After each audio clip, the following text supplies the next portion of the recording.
Kumusta mga kaibigan, mga kapwa ko mangingisda? Ako nga pala ang inyong kaibigang si Mang Tonyo at narito na naman tayo para sa isa na namang kapanapa na bik na pagtataya sa ating pangingisda. Handa na ba kayong malaman kung ano ang magiging aksyon sa tubig ngayong Biyernes, Nobyembre 21, 2025? Ang araw na ito ay may dalang panabik na twist sa ating pangingisda, lalo na't sasalubong tayo sa maulan na panahon sa umaga na maaaring magpabago sa ugali ng ating mga isda. Ngayon, pag-usapan natin ang mga target na isda at ang mga taktika para sa araw na ito. Sa aking karanasan, kahit may bagyo ay may biyaya pa rin. Para sa mga mahilig sa sariwang tubig, ang tilapia ay isang siguradong target. Sa ganitong panahon, lalo na pagkatapos ng malakas na ulan, ang mga tilapia ay madalas na lumalabas mula sa malalim at naghahanap ng pagkain sa mababaw na bahagi ng mga lawa, ilog at palaisdaan, lalo na sa mga lugar na may maraming halaman o nagtatago. Ang mainit na temperatura ng tubig na umaabot sa 29 na degrees Celsius sa ilang bahagi ay favorable sa kanilang metabolismo. Ang pinakamabisang gamitin ay bulate, mumo ng tinapay o maliit na artipisyal na pang-akit. Subukan ng light tackle at float fishing sa gilid ng mga kawayanan o sa mga bahagi na may matabang damo. Kung ang hanap nyo naman ay ang matinding laban sa tubig alat, ang bangus or milkfish ay hindi magpapahuli. Bagamat kilala ang bangus sa mga fish pond, marami rin ang nakakakuha nito sa mga estero at baybayin. Pagkatapos ng ulan, maaaring maging malabo ang tubig na nagbibigay ng mas mahusay na takip para sa kanila. Sa mainit na tubig, aktibo silang kumakain. Gumamit ng tinapay na dinurog, algae, o maliliit na fly lures kung nag-fly fishing kayo. Hanapin sila sa mga bunganga ng ilog at bakawan na may bahagyang agos. Tandaan, ang bangus ay kilala sa kanilang lakas, kaya maghanda ng matibay na linya. At para sa mga adventurous, huwag kalimutan ng maya-maya, snapper, at lapu-lapu, grouper. Ang mga isdang ito ay madalas matagpuan sa mga bahura, batuhan, at iba pang istruktura sa ilalim ng dagat. Dahil sa maulang panahon, maaaring bumaba ang presyon na nagpapataas sa kanilang kagustuhang kumain bago ang isang bagyo. Gamitin ang buhay na hipon, maliliit na isda o hiwang isda bilang pain. Ang mga jigs at soft plastics ay epektibo rin.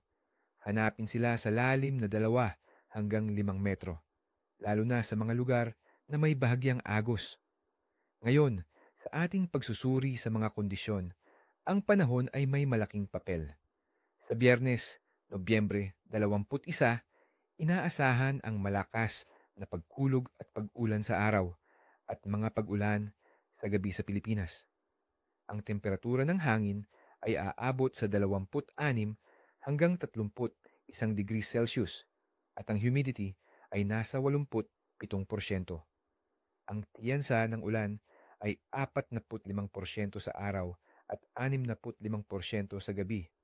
Ang hangin ay posibleng dala ng northeast monsoon o ng intertropical convergence zone, ITSASIN, na magdadala ng maulap na kalangitan at kalat-kalat na pag-ulan at pagkulog, lalo na sa Palawan, Visayas at Mindanao. Ang biglang pagbaba ng presyon bago ang ulan ay madalas na nagpapagana sa mga isda, habang sa kasagsagan ng bagyo, maaaring lumubog sila sa mas malalim na bahagi. Pagkatapos ng ulan, kapag kumalma ang panahon, madalas silang lumabas para magpakabusog. Ang temperatura ng tubig dagat sa Pilipinas ngayong Nobyembre ay nasa humigit kumulang 29 na degrees Celsius.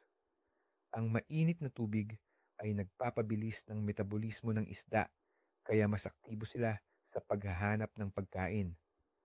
Para naman sa bahagi ng buwan, ngayong Nobyembre 21, tayo ay nasa waxing crescent phase. Ito ay halos 1% hanggang 2% naliwanagan at lumalaki pa. Ito ay 1 o 2 araw lamang pagkatapos ng new moon.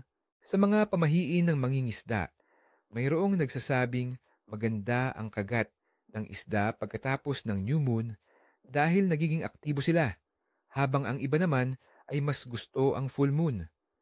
Pero sa aking karanasan, ang mahalaga ay ang tamang diskarte at pagbabasa ng panahon.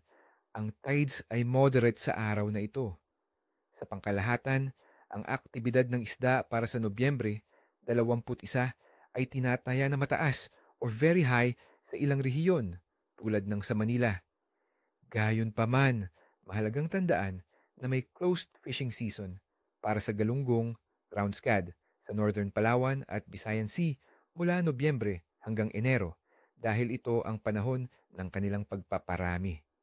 Kaya iwasan natin ang galunggong sa mga lugar na yon at mag-focus sa ibang species. Ang isda ay magiging aktibo sa paghahanap ng pagkain bago at pagkatapos ng mga bagyo. Kaya ang araw na ito ay maaaring maging maganda para sa pangingisda kung alam mo kung saan hahanapin sila at kung paano sila lalapitan. Kaya, mga ka-angler, ang aking pangkalahatang pagtataya para sa Nobyembre 21, 2025 ay mataas ang kagat ng isda. Bagamat may posibilidad ng malakas na pag-ulan at pagkulog, ang mainit na tubig at ang bahagi ng buwan pagkatapos ng new moon ay nagpapahiwatig ng aktibong panahon para sa pangingisda, lalo na kung gagamitin ang tamang taktika at maghahanap sa tamang lugar. Kaya, ano pa ang hinihintay nyo? Ni isang buntot, ni isang kaliskis. Sana ay magkaroon kayo ng masaganang huli. Huwag kalimutang i-like ang video na ito, mag-subscribe sa aking channel at i-share sa inyong mga kaibigan. At syempre, ibahagi sa comment section sa ibaba. Anong klasing isda ang balak ninyong hulihin ngayong Biyernes? Anong pain ang madalas ninyong gamitin? Gusto kong marinig ang inyong mga kwento at obserbasyon. Hanggang sa susunod na forecast, mga kaibigan, paalam.